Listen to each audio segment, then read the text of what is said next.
इन्नल हम्दुलिल्लाह नहमदुहु व नस्तईनुहु व नस्तगफिरुहु व नऊज़ु बिल्लाहि मिन शुरूरि अनफुसिना व मिन सय्यिआति अअमालिना मन यहदिहिल्लाहु फला मुज़िल्ल लहु व मन युज़लिल्हु फला हादिय लहु व अशहदु अन ला इलाहा इल्लल्लाहु वहदहु ला शरीका लहु व अशहदु अन्न मुहम्मदन अब्दुहु व रसूलुहु अम्मा बअद फ़इन्न खैरल हदीस किताबुल्लाह व खैरल हदी हदी मुहम्मदिन सल्लल्लाहु अलैहि वसल्लम व शर्रल उमूरि मुहदसातुहा व कुल्लु मुहदसतिन बिदअह व कुल्लु बिदअतिन ज़लालह व कुल्लु ज़लालतिन फिन्नार फ़अऊज़ु बिल्लाहि अस्समीइल अलीम मिनश्शैतानिर रजीम मिन हम्ज़िहि व नफ़्ख़िहि व नफ़्सिहि बिस्मिल्लाहिर रहमानिर रहीम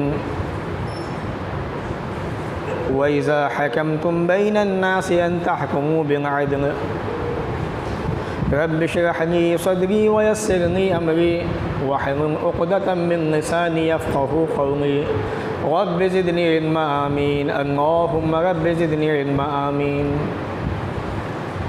तमाम किस्म की तारीफ़ उस रब के लिए जिसने हम तमाम इंसानों की हिदायत के लिए नबियों का सिलसिला शुरू किया और आखिर में प्यारे नबी जनाब मोहम्मद रसूलुल्लाह सल्लल्लाहु अलैहि वसल्लम को रहती दुनिया तक रहमत बना के भेजा। दरूद व सलाम नाज़िल हो तमाम नबियों पर, ख़ास तौर से अल्लाह के आखिरी नबी प्यारे नबी जनाब मोहम्मद रसूलुल्लाह सल्लल्लाहु अलैहि वसल्लम पर अल्लाहुम्मा सल्लि व सल्लिम व बारिक अलैहि। सामईन, आज के इस जुमा के खुतबे के अंदर समाज के अंदर बढ़ते हुए चंद ख़तरनाक गुनाहों की तरफ इशारा करूँगा। हालांकि इरादा तो ये था कि हज़रत उमर फ़ारूक़ रज़ी अल्लाह तआला अन्हु की ताल्लुक़ से, आपकी शख्सियत के ताल्लुक़ से बात को आगे बढ़ाया जाए, लेकिन मौका और वक्त का तकाज़ा ये भी था कि समाज के अंदर कुछ गुनाह दिन ब दिन पनपते जा रहे हैं और इंसान उन गुनाहों के अंदर धंसता जा रहा है। और हकीकत ये है कि वो गुनाह इतने ख़तरनाक हैं समाज के अंदर कि जिससे इंसान की आखिरत तक बर्बाद हो जाती है। इसलिए मुनासिबत से सोचा कि क्यों ना उनकी तरफ इशारा करूं और आगाह करूं इसकी वजह क्या है, सबब क्या है, ऐसा समाज में हो क्यों रहा है। हम सब अच्छी तरह से जानते हैं अल्लाह रब्बुल आलमीन ने हम तमाम इंसानों को पैदा किया और हम तमाम इंसानों की रोज़ी रोटी का वादा उसने किया, यहाँ तक कि जब बच्चे के अंदर रूह डाली जाती है 4 महीने के बाद, अल्लाह रब्बुल आलमीन फ़रिश्ते को हुक्म देता है कि इसकी रोज़ी, इसकी ज़िंदगी, मौत, हादिसात जो कुछ होने वाला है इसके साथ में सब लिख दिया जाए। फ़रिश्ता अपने रब के हुक्म के मुताबिक वो सारी चीज़ें लिख देता है।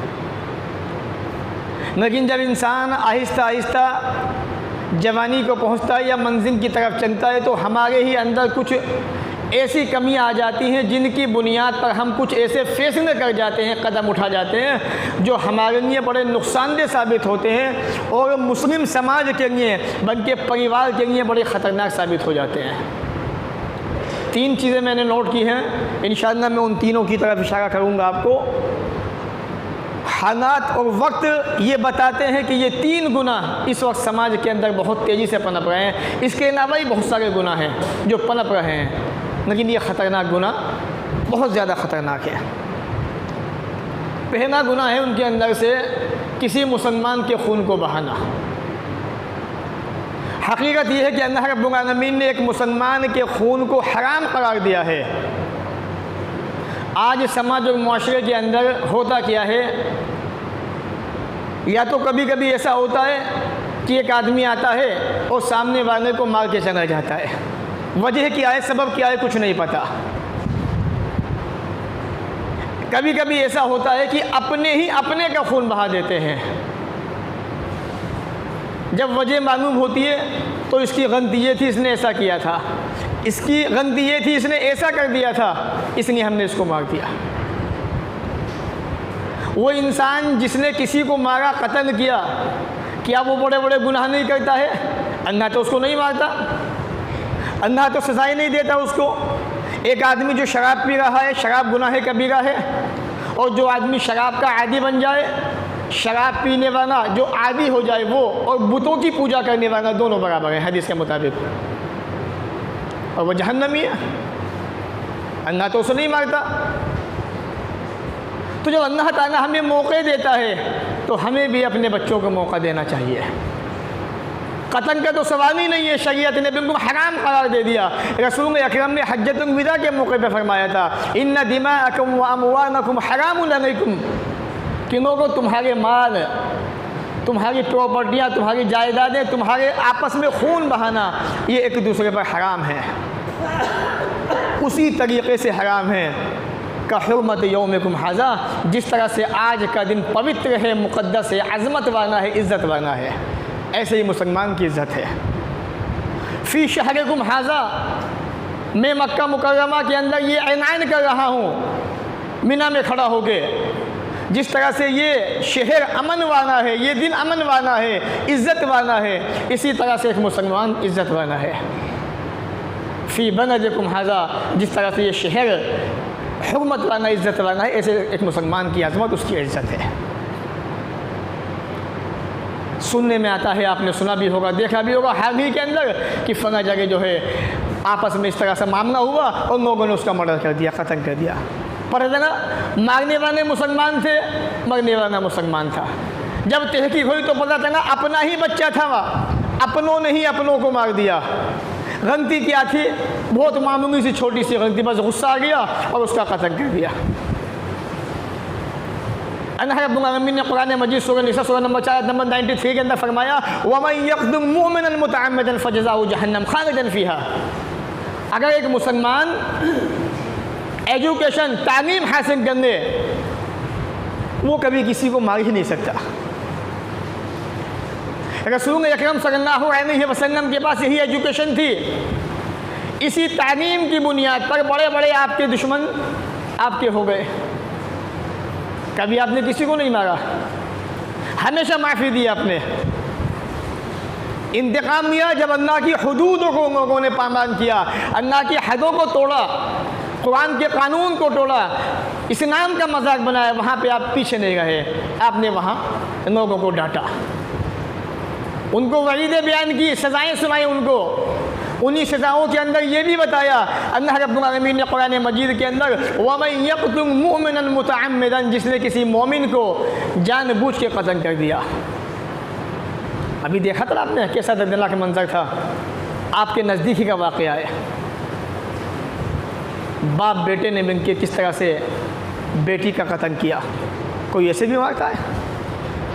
मुसलमान हिम्मत देखिए, दाद देनी होगी उनकी हिम्मत की। मुसलमान ऐसा होता ही नहीं है। अपने आप को भले कोई मुसलमान कितना कहने, मुसलमान ऐसा होता ही नहीं है कि अपनी बेटी की गर्दन काटी, उसका जिस्म कहीं फेंका, गर्दन कहीं फेंकी। कोई बाप ऐसा भी करता है? रसूल अकरम जनाब मोहम्मद रसूलुल्लाह सल्लल्लाहु अलैहि वसल्लम जब मक्का वाले अपने बच्चों को ज़िंदा दफन कर दिया करते थे, और रसूल अकरम को आगे दास्तानें सुनाया करते थे। रसूल अकरम कहते थे, लोगों अपने बच्चे मुझे दे दो, अगर तुमसे नहीं पाने जाते मोहम्मद पानेगा इनको सल्लल्लाहु अलैहि वसल्लम। ज़रा सी गलती की बुनियाद पर एक बच्ची की ज़िंदगी छीन ली। अल्लाह ने कहा, वमन यक़्तुल मुअमिनन मुतअम्मिदन, जिसने जानबूझ के कत्ल किया, फजज़ाउ जहन्नम, उसका ठिकाना जहन्नम है। वो नमाज़ें पढ़ने, रोज़े रखने, ज़कात देने, कुछ भी करने, जहन्नम उसका ठिकाना बन चुकी है। खालिदन फ़ीहा, हमेशा उसी में रहना है उसको। दूसरा गुनाह उसका, दूसरी सज़ा वग़ज़िब अल्लाहु अलैहि, तीसरी सज़ा अल्लाह का गज़ब नाज़िल होता है उसके ऊपर। जब तक ये बेगैरत समाज में रहेंगे ज़िंदा, तब तक रब का गज़ब नाज़िल होता रहेगा इनके ऊपर। चौथी आफत, चौथी सज़ा वलअनहु, इन पे अल्लाह की लानतें बरसती रहेंगी, अल्लाह की रहमत से दूरी। ये सोचे कि हम नमाज़ें पढ़ते रहे, अल्लाह से माफ़िया मांगते रहे, जिससे माफ़ी मांगनी थी वो तो गया दुनिया से। अब कुछ नहीं होगा, अब तो क़यामत के दिन फैसला होगा इसका, अब कोई फैसला नहीं होगा। यहाँ तो जेल जाओगे, वहाँ जो होना है होगा, लेकिन क़यामत के दिन फैसला होना है तुम्हारे साथ में। 5वीं सज़ा व आदनहु अज़ाबन अज़ीमा, अल्लाह ने इनके लिए बड़ा दर्दनाक, बड़ा भारी अज़ाब तैयार किया हुआ है। तो समाज के अंदर ये गुनाह दिन ब दिन पनपता जा रहा है। कोई आदमी गुनाह करे, गलती करे, उसका मसना, उसका मर्डर नहीं है, कत्ल नहीं है, माफ़ी हन होता है उसका। हज़रत आयशा पे ज़िना की तहमत लगी, बाद साहबा भी शामिल हो गए। सिद्दीक़ अकबर रज़ियल्लाहु तआला अन्हु ने खाना पीना बंद कर दिया एक साहबी का, जिन्हें वो खाना पीना दिया करते थे। अल्लाह ने क्या कहा, तुम्हारे अंदर जो पैसे वाले हैं उन्हें चाहिए कि गरीबों को खिलाते पिलाते रहा करें। क्या तुम नहीं चाहते कि अल्लाह तुम्हें माफ़ करे? क्या तुम्हें पसंद नहीं? इतना कहना था, सुनना था बस। सिद्दीक़ अकबर रज़ियल्लाहु तआला अन्हु के कानों में ये आवाज़ पहुँची, कहा या रसूलल्लाह मेरे बारे में कुरान किया? कहा कि हाँ, कहा कि मैंने अपने भाई को माफ़ किया और आज इसे अभी से मैंने उसका खाना पीना शुरू किया। ये होते हैं अल्लाह वाले, अल्लाह के बंदे। आज समाज के अंदर ये गुनाह पनप रहे हैं, हमारी जिम्मेदारी बनती है कि इन पे रोकथाम कैसे की जाए, लोगों की तवज्जो तालीम की तरफ दी जाए, उनको इस्लाम से जोड़ा जाए, दीन से जोड़ा जाए, नमाज की तरफ उनको खींचा जाए। क्योंकि अल्लाह ने कुरान में कहा है सूरह अनकबूत के अंदर, इन्ना सलाता तन्हा अनिल फहशाई वल मुनकर, ये नमाज बेहयाई से बुरे कामों से रोक देती है। और ताज्जुब ये होता है कि वो बाप, वो बेटा जो नमाज पढ़ता है, दीन के काम करता है, कैसे उनकी रूह ने गवारा कर लिया कि अपनी बहन को, अपनी बेटी को कत्ल कर दिया। अफसोस होता है, शर्म आती है कि मुसलमान इसे काम भी करते हैं। हालांकि अगर गौर किया जाए, हदीस का मुतायना किया जाए, किसी मुसलमान का, मोमिन का कत्ल इतना बड़ा गुनाह है। रसूल अकरम फरमाते हैं सल्लल्लाहु अलैहि वसल्लम कि ये दुनिया, जो पूरी पूरी दुनिया है, ये तबाह हो जाए, बर्बाद हो जाए, अल्लाह को कोई परवाह नहीं है।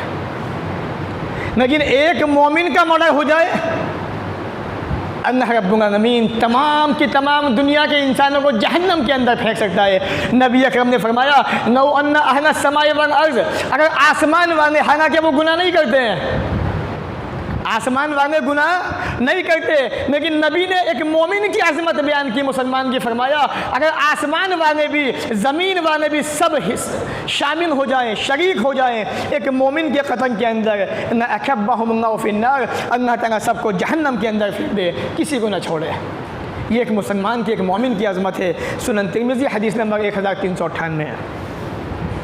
इतना ही नहीं, आप अंदाज़ा कीजिए, नबी अकरम ने फरमाया जो आदमी अल्लाह ताला से मुलाकात करेगा क़यामत के दिन और उसने किसी खून को बहाया नहीं होगा, जन्नत में सीधा दाखिल होगा। अगर खून को बहा दिया तो जन्नत में नहीं जाएगा। इब्न माजा हदीस नंबर 2618। और इब्न माजा की वो हदीस है जो हदीस नंबर 2621 पर मौजूद है। रसूल अकरम ने फरमाया यजीउल कातिल वल मक़तूल, आज एक बच्ची का मर्डर हो जाता है, मारने वाले भी अपने। अब क़यामत का दिन क़ायम हुआ, यजीउल कातिल वल मक़तूल, कातिल भी मौजूद है, कत्ल करने वाला भी मौजूद है। अब जिसको कत्ल किया गया वो बच्ची कहेगी मुतअल्लिक़ुन बिरास साहिबी, अपने बाप के सर को पकड़े होगी। कैसा मंजर होगा? वो बच्चियाँ जब बाप बीमार होता है, बाप को तकलीफ़ होती है, अपनी माँ के, अपनी ससुराल में होती है, पता चलता है कि अब्बू को नज़ला ज़ुकाम हो गया, खांसी हो गई, परेशानी होगी, बुखार हो गया, दो दिन लोड़ी आती हैं, अब्बू आपकी तबीयत कैसी है? बेटे नहीं आते, बेटियाँ भागी भागी आती हैं, अब्बू आपकी तबीयत कैसी है, आप ठीक तो हैं? रातों की नींदें ख़राब कर देती हैं, फ़ोन कर देती है शोहर से कि मैं आऊँगी नहीं, मेरे अब्बू की तबीयत सही नहीं है। वो बच्चियाँ जो अपने बाप के लिए दुनिया में तड़पती हैं, जब एक बाप उसको मारता है, कत्ल करता है, जब ये बच्ची क़यामत के दिन उस बाप का गिरबान पकड़ेगी, मेरे भाई जो ज़रा सोचो कैसा मंजर होगा। रब से कहेगी, रब से पूछेगी या रब्बी मेरे परवरदिगार सन हाजा, पूछ मेरे बाप से, पूछ मेरे भाई से, मैं क़तलनी हाजा, इन्होंने मुझे कत्ल क्यों किया था, मेरा कसूर क्या था, मेरा गुनाह क्या था। कैसा वह मंजर होगा? आज हमें सोचने की ज़रूरत है थोड़ा। अगर बच्चे गलतियाँ सब करते हैं, हम भी बच्चे थे, गलतियाँ हमने भी की थी, आपने भी गलतियाँ की हैं, हमारे अब्बू ने भी माफ़ किया, आपके अब्बू भी माफ़ कर दिया करते हैं। लेकिन ऐसा नहीं होता है कि आदमी जो है अपने बच्चों को जान से मार दे, उनका कत्ल कर दे और कत्ल करके खुद जाके जेल के अंदर बैठ जाए। ये हक नहीं है मेरे भाइयों। इस्लाम को समझिए, इस्लाम को सीखिए। आपने इस्लाम को पढ़ लिया इंशाअल्लाह तो मैं समझता हूँ आप कभी भी बड़ा गुनाह नहीं करेंगे इंशाअल्लाह। दूसरा गुनाह है ख़ुदकुशी है। इतना ख़तरनाक गुनाह नबी अकरम ने मुतअद्दिद हदीस के अंदर इस गुनाह की संगीनी को, ख़तरनाकी को बयान किया। वो फरमाया जिस इंसान ने अपने आप को मार डाला, ख़ुदकुशी कर ली, जैसे उसने अपने आप को मारा वैसे ही क़यामत तक वो अपने आप को सज़ाएँ देता रहेगा। चाकू से मारा, चाकू अपने अंदर घोंसता रहेगा, अल्लाह ताला ये सज़ाएँ उसको मिलती रहेंगी। आत्महत्या की, छत से कूद के मर गया, फांसी लटका ली, कुछ भी कर लिया, वो सज़ा तो मिलेगी उसको, लेकिन उसके जाने के बाद जो परेशानियाँ परिवार में आती है, दिक्कतें आती है, इंसानों को सोचना चाहिए। इंसान ने ख़ुदकुशी की, होता क्या अक्सर औरतें ज़्यादा ख़ुदकुशी करती है, या नौजवान बच्चे डिप्रेशन में आके कुछ हालात का वक्त को देख कर, कुछ एग्ज़ाम की वजह से, कुछ घर से तंग आकर। इसलिए हमें चाहिए, मैं अक्सर कहता हूँ, दीनी माहौल बनाइए घरों का, दीन को लाइए। दीन आएगा तो इंशाअल्लाह घर में सुकून होगा, अमन होगा, शांति होगी। अभी हाल ही में आपने सुना होगा, बेशुमार खबरें आती रहती हैं। एक औरत ने रात के वक्त आत्महत्या कर ली आपके एरिया के अंदर, नज़दीकी के अंदर। क्यों? शोहर कमाता नहीं था। क्या शोहर कमाएगा नहीं तो आत्महत्या उसका हल है? इसलिए मैं कहता हूँ कि बच्चों को ट्रेनिंग दो, तरबियत दो इन बच्चों को। हज़रत अस्मा बिन्त अबी बकर रज़ियल्लाहु तआला अन्हा, उनकी ज़िंदगी को पढ़िए। हज़रत उम्मे सुमैम, उम्मे सलमा, इनकी ज़िंदगी को पढ़िए। कैसी अल्लाह राज़ी थी, कैसे इन्होंने अपने अपने शोहरों के साथ में ज़िंदगियाँ गुजारी। खुद रसूल अकरम की ज़िंदगी देखिए। और फिर जब रिश्ता होता है, रिश्ते की बात चलती है, उस टाइम पे आप तहकीक क्यों नहीं करते? आप देखते क्यों नहीं? आप इसमें कोई शुबा नहीं कि अल्लाह ताला तमाम इंसानों को रोज़ी देता है, लेकिन हालात और वक्त का तकाज़ा ये भी है कि आपको पूरी मुकम्मल तहकीक करनी चाहिए कि जिसको आप अपनी बेटी दे रहे हैं उसका बैकग्राउंड क्या है, वो करता क्या है, खाता क्या, कमाता क्या है, कहाँ बैठता, कहाँ उठता है, उसकी ज़िंदगी कैसे गुजरती है। वरना अफसोस होता है कि मुसलमान इतने बड़े बड़े गुनाह कर रहे हैं, मर्डर भी कर रहे हैं, ख़ुदकुशी भी कर रहे हैं, इसका ठिकाना भी जहन्नम है। रसूल अकरम ने उस आदमी की नमाज जनाजा ही नहीं पढ़ाई जिसने ख़ुदकुशी की थी। आज मस्जिद के इमाम भागे भागे जाते हैं। अगर ये इमाम है, शर्म आनी चाहिए ऐसे इमामों को। नमाज जनाजा पढ़ानी ही नहीं चाहिए ऐसे इंसान की, शरीयत ने मना किया है। जब रसूल अकरम ने नहीं पढ़ाई, इमाम हो गए, तो हम क्यों पढ़ाएंगे? अवाम पढ़ेगी उसकी जनाजे की नमाज, इमाम नहीं पढ़ेगा। क्यों नहीं पढ़ेगा? ताकि इबरत हासिल हो लोगों को कि महज ज़रा सी बुनियाद पर ख़ुदकुशी करनी, क्या ये इसका हल है? नहीं, इसका अंजाम यही है कि इसने ख़ुदकुशी की तो इसका इमाम नमाज नहीं पढ़ाएगा, ताकि लोगों को इबरत हासिल हो, नसीहत हासिल हो। अल्लाह ने कुरान मजीद में कहा, वला तक़्तुलू अनफुसकुम, अपने आप को कत्ल मत करो, इन्नहु काना बिकुम रहीमा, वो तो बड़ा रहम करने वाला है तुम्हारे ऊपर। और जिसने ऐसा किया, वमन यफ़अल ज़ालिका उदवानन, ज़ियादती करते हुए, जुल्म करते हुए, फसौफ नुस्लीहि नारा, बहुत जल्दी उसको जहन्नम के अंदर फेंकने वाले हैं हम। और ये काम तो अल्लाह पे बड़ा आसान है। सूरह निसा, सूरह नंबर 4, आयत नंबर 29-30। अब होता क्या है जब एक आदमी ख़ुदकुशी करता है? देखिए, अगर वो शादीशुदा है तो सबसे पहला काम क्या होता है कि जो ससुराल वाले हैं सबसे पहले वो केस करते हैं सामने वाली पार्टी पे, जो कि किसी भी तरह से जायज़ नहीं है, इस्लाम में हराम है। क्यों हराम है? आपकी बच्ची ने ख़ुदकुशी की, पहले तहकीक कीजिए उसकी वजह क्या थी ख़ुदकुशी की। आपकी बच्ची ने ख़ुदकुशी की, यहाँ को भी, इनको भी परेशान कर दिया, वहाँ वालों को भी परेशान, मुसीबत में डाल दिया, और आपने उस पर डबल गुनाह ये किया कि रिपोर्ट करके थाने में उनके नाम लिखवा के और ज़्यादा उनको परेशान कर दिया। एक तो वैसे ही वो परेशान थे, ऊपर से और परेशान हो गए। अब ये मुसलमान है? इसीलिए ज़िल्लत रुसवाई मिल रही है, इसीलिए परेशान है दुनिया के अंदर। क्यों? अल्लाह की नहीं मान रहा, अपने मन की कर रहा है, और जब मन की करेगा तो ऐसे ही धोखे खाएगा, परेशान होएगा ऐसे।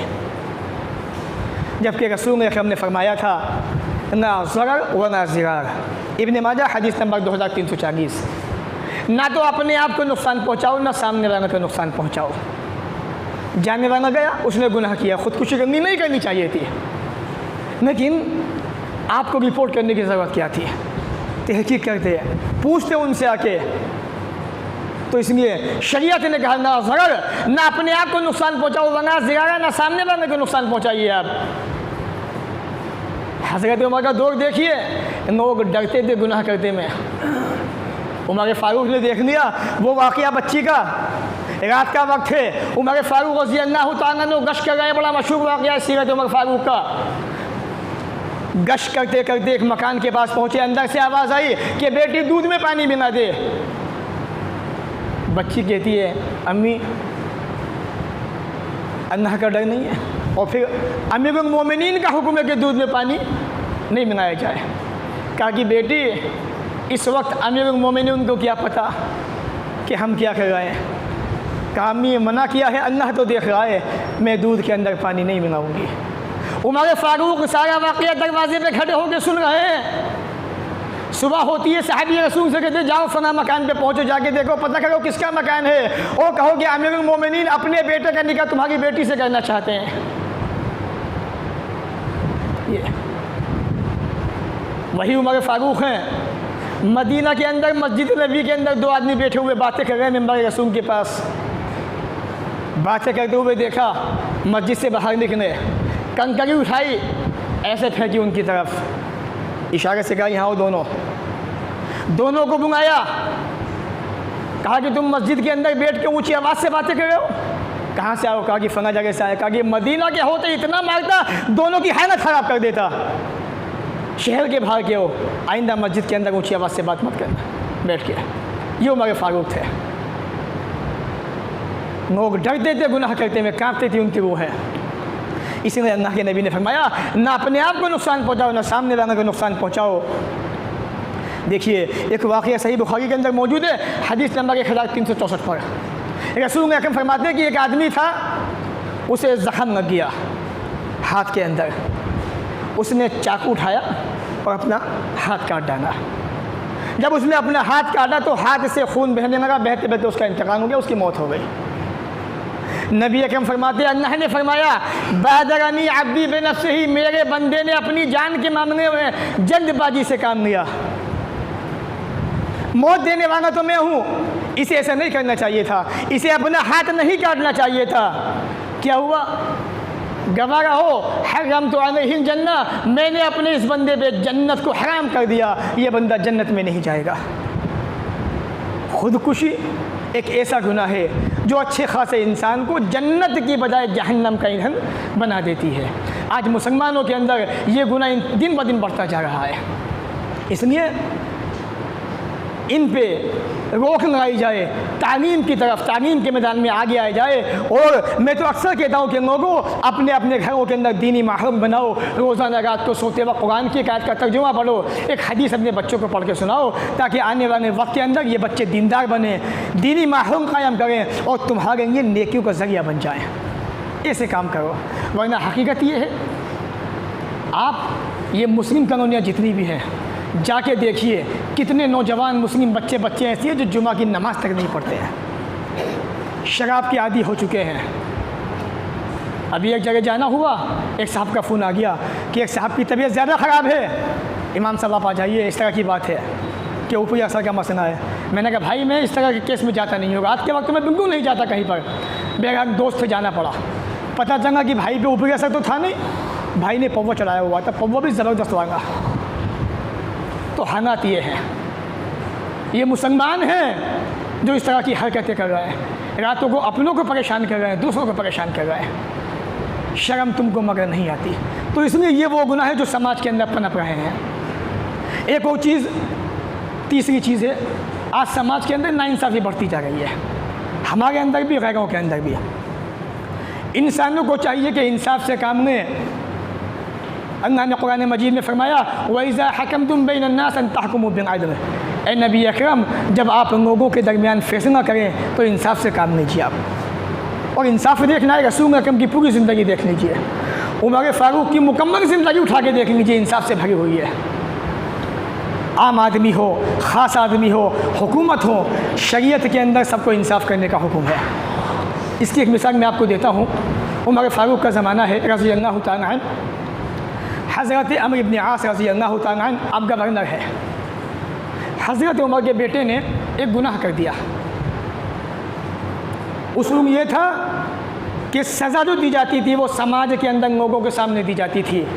हज़रत अम्र इब्न आस ने उमर फ़ारूक के बेटे को चुपचाप घर के अंदर सज़ा दे दी, कोड़े मार दिए, किसी को पता न चले। उमर फ़ारूक आए, उनको पता चला कि अम्र इब्न आस ने उमर के बेटे को सज़ा सबके सामने नहीं, चुपके अंदर घर में दे दी है। आप आए, अम्र इब्न आस को डांटा कि अम्र इब्न आस, तुमने ये कैसे सोच लिया कि उमर फ़ारूक का बेटा है, तुमने इनको सज़ा सबके सामने क्यों नहीं दी? अपने बेटे को बुलाया मजमे के सामने, दोबारा से उसको वही सज़ा दी उमर फ़ारूक ने। ये इंसाफ था। और आज हुकूमत ऐसी हो गई है कि जिसको चाहते हैं जुल्म करते हैं, जिसको चाहते हैं जालिम को भी आज़ाद कर देते हैं। हाल के अंदर आप जानते हैं जो वाक़या गुजरात में हुआ था 2002 के अंदर, बिल्किस बानो के साथ में जो ज़्यादती हुई थी दुनिया के अंदर, दुनिया ने देखा था इस वाक़े को, इस मंज़र को। हालांकि ये मुजरिम 11 मुजरिम जो थे, हर पैमाने पर मुजरिम थे, तमाम अदालतों ने इनको मुजरिम करार दे दिया था। और तमाम अदालतों का फैसला यही था कि इनको आज़ादी न मिले, इनकी मौत वहीं पे हो जानी चाहिए। गुजरात सरकार का ये फैसला अपने ही कानून के ख़िलाफ़ है। जो उनका कानून है गुजरात सरकार का, इनको आज़ाद, इनको रिहाई देना उनके अपने कानून के भी खिलाफ है। लेकिन चूँकि इलेक्शन सर पे खड़ा हुआ है, उन 11 मुजरिमों को रिहाई दे दी गई, आज़ाद कर दिया गया। जो करना है कर लो चंद दिन की ज़िंदगी के अंदर। तुम ये समझ लो हमेशा रहोगे यहाँ पर। याद रखो मालिक यौमिद्दीन, बदले के दिन का मालिक वो है। क़यामत के दिन हुकूमत उसकी होगी, बादशाहत उसकी होगी, वो वहाँ के दिन का मालिक होगा, वो किसी को नहीं छोड़ेगा। इसलिए इंसानों को चाहिए कि हमें अल्लाह ने पैदा किया दुनिया के अंदर, शैतान के बहकावे में आके इतने अंधे ना बनो कि अपने कानून की धज्जियाँ उड़ा दो। आज तुम उड़ा रहे हो, कल तुम्हारे अपने कानून की धज्जियाँ उड़ाते हुए नजर आएंगे। चूँकि वो मज़लूम एक मुसलमान थी, बस इसके सिवा कुछ नहीं। हमें सोचना चाहिए हम कितने मज़लूम हैं दुनिया के अंदर, कि हमारे अपनों के साथ में इतनी ज़्यादतियाँ हुई 2002 के अंदर, आज उनको आज़ादी दे दी गई। अल्लाह ने कुरान मजीद में कहा वइज़ा हकमतुम बैनना, जब फैसला करो तो इंसाफ से करो। और इसकी मिसाल रसूल अकरम की पूरी ज़िंदगी, नबी के सहाबा की पूरी ज़िंदगी आप उठा के देख लीजिए, कभी उन्होंने ना इंसाफ़ी नहीं की। अगर फैसला अपने खिलाफ भी गया तो अपने खिलाफ फैसला किया, लेकिन सामने वालों को मायूस नहीं होने दिया। ये इस्लाम की तासीर है, इस्लाम के सिवा किसी की तासीर ऐसी नहीं है। इस्लाम ने हमेशा इंसाफ किया है और इंशाअल्लाह क़यामत तक इंसाफ ही होगा। इंसाफ करते रहेंगे मुसलमान। तो इसलिए हमें सोचना चाहिए कि हमारे साथ में हो क्या रहा है। हम तमाम मुसलमानों को सोचना चाहिए, एजुकेशन हासिल करनी चाहिए, दीन को पढ़ना चाहिए, दीन की तरफ झुकना चाहिए, नमाज की तरफ झुकना चाहिए। ये तमाम बातें दुनिया में हो गई हैं। और तो और ये हुक्मरान जो अपने आप को हाकिम समझते हैं, रसूल अकरम की वो हदीस जिसके इमाम बुखारी ने सही बुखारी के अंदर हदीस नंबर 7151 पर रिवायत किया है, मैं बता दूं, हुक्मरान चाहे मुस्लिम हो चाहे गैर हो, सबके लिए कानून बराबर है, किसी के लिए कानून अलग नहीं है। नबी अकरम ने फरमाया अल्लाह ताला जब किसी इंसान को किसी आवाम का हुक्मरान बना देता है और वो उस पर ज़्यादती करता है, जुल्म करता है, इसी हद में उसकी मौत वाक़ हो जाती है कि वो अपनी आवाम को धोखा देता है दुनिया के अंदर, तो अल्लाह रब्बुल आलमीन ऐसे इंसान पर जन्नत को हराम कर देता है, उसको जहन्नम के अंदर फेंक देता है। इसलिए हुकूमत को सोचना चाहिए कि हमारा कोई भी फैसला ऐसा नहीं होना चाहिए जो इंसानियत के ख़िलाफ़ हो। कानूनी एतबार से इंसान सब बराबर है, चाहे मुसलमान हो चाहे वो भी हो। और तो और हुकूमत की ज़्यादती की वजह से आज हालात ऐसे बन चुके हैं, आपने सुना होगा, पढ़ा भी होगा, ट्विटर पे भी देखा होगा कि एक दलित बच्चा, नीची जात का बच्चा, हालांकि इस्लाम में कोई नीची जात नहीं है, ये तो लोगों ने बना दी। इसलिए मैं अक्सर लोगों से कहता हूँ कि इस्लाम को पढ़ो, इस्लाम को अपनाओ, इस्लाम को समझो। इस्लाम में कोई ऊंची जात नहीं, कोई ऊंच नीच नहीं। बहुत सारी हमारी भी हिंदू भाइयों से मुलाकातें होती हैं अपने एरिया के अंदर, वो भी बड़ी तारीफ़ करते हैं इस्लाम की कि हमारे हिंदू धर्म के अंदर ये चीज़ है कि औरत जो है चारपाई पे नहीं बैठ सकती सास के पास में, शौहर के पास में, नीचे बैठेगी ज़मीन के ऊपर। और हम हमारे ताल्लुकात मुसलमानों से, हम वहाँ जाते हैं, बड़ा अच्छा लगता है कि आदमी भी, माँ भाई बहन सब साथ में बैठे हुए बातें कर रहे हैं, तो हम भी उनके साथ में बैठते हैं, हमें बड़ी खुशी होती है। तो लोगों ने ऊंच नीच बनाई और उसका नतीजा ये हुआ कि एक गरीब बच्चा 8 साल का जो तीसरी क्लास में पढ़ता था, एक मास्टर ने इस बुनियाद पर उसकी हत्या कर दी कि उस छोटे से बच्चे ने उस मास्टर के मटके से पानी पी लिया था। मेरे नबी के सहाबा जानवरों को अपने बर्तनों से पानी पिलाया करते थे। रसूल अकरम के सहाबा गरीबों को पकड़ के लाते थे रास्तों के अंदर से, फ़कीरों को, और अपने बर्तन से उनको पानी पिलाया करते थे, जन्नत कमाया करते थे। ये इस्लाम की खूबी है, ये नबी के सहाबा की खूबी थी। आप ज़रा देखिए, ये ऊंच नीच, ये छुआछूत कि वो तो नीचे बिरादर है, जाट है, हमारे साथ बैठ नहीं सकता, वो ऐसा है वैसा है, क्यों नहीं बैठ सकता? इंसान है वो, रब ने उसको पैदा किया, रब ने तुमको पैदा किया, वही का पैदा करने वाला है। आप मस्जिद में देखें, जितनी बिरादरियाँ हैं, कोई समझता है कि हम तो सैयद हैं, हम तो आने रसूल हैं, हम सबसे ऊंचे हैं। तुम कितने भी सबसे ऊंचे होंगे, जब मस्जिद में तुम आते हो, तुम्हारे बगल में एक गरीब आदमी खड़ा होता है। ये इस्लाम की शान है। एक ही सफ में खड़े हो गए महमूद अयाज, ना कोई बंदा रहा ना कोई बंदा नमाज, बादशाह भी वही है और गुलाम भी वही पास में खड़ा हुआ है। ये इस्लाम की खूबी है, इस्लाम की तासीर है। ये इसलिए दुनिया में ज़्यादतियाँ हो गई हैं, हुकूमतों के जुल्म ज़्यादतियाँ करने की वजह से ये चीज़ें आवाम के अंदर भी आ चुकी हैं। टीचर जिसे लोग भगवान समझते हैं अपना, जो इंसान को इंसानियत सिखाता है, जो बच्चों को तरबियत देता है, उस टीचर ने महज इतनी सी बात पर एक बच्चे का मर्डर कर दिया, हत्या कर दी। शर्म आनी चाहिए ऐसे टीचरों को जो धब्बा लग रहा है टीचरों के नाम पर। इसलिए नबी अकरम ने फरमाया, इत्तक़ु ज़ुल्म, जुल्म से बचो, ये जुल्म क़यामत के दिन अंधेरों का सबब बनने वाला है। ये थी चंद बातें जुमा के खुतबे के ताल्लुक़ से। मेरे भाइयों, हमें चाहिए कि हम इन गुनाहों पे रोक लगाएं, इन गुनाहों पर कोशिश करें इनको ख़त्म करने की अपने अंदर से। अल्लाह ताला हमें भी आपको भी ऐसे ख़तरनाक गुनाहों से महफूज फरमाए, हमारे समाज को भी महफूज फरमाए। परवरदिगार, हमारे समाज के अंदर वो लोग जो ये गुनाह कर रहे हैं, अल्लाह उनको इतनी समझ दे कि वो गुनाह करने से पहले बार बार सोचें कि ये गुनाह करने के बाद कितनी दिक्कतें आती हैं, कितनी मुसीबतें, कितनी परेशानियाँ आती हैं परिवारों के अंदर, फैमिलियों के अंदर, ख़ानदान के अंदर। अल्लाह वो इस गुनाह से बच जाएं, उनको ऐसा बना दे। परवरदिगार, ये बातें जो हमने बयान की, अल्लाह इन बातों पे हमें सुनने के बाद अमल करने वाला बना दे। परवरदिगार, जब तक दुनिया में रख, इज़्ज़त से रख, ख़ात्मा भी हो तो ईमान पर हो। व आखिर दावाना अनिल हम्दुलिल्लाहि रब्बिल आलमीन।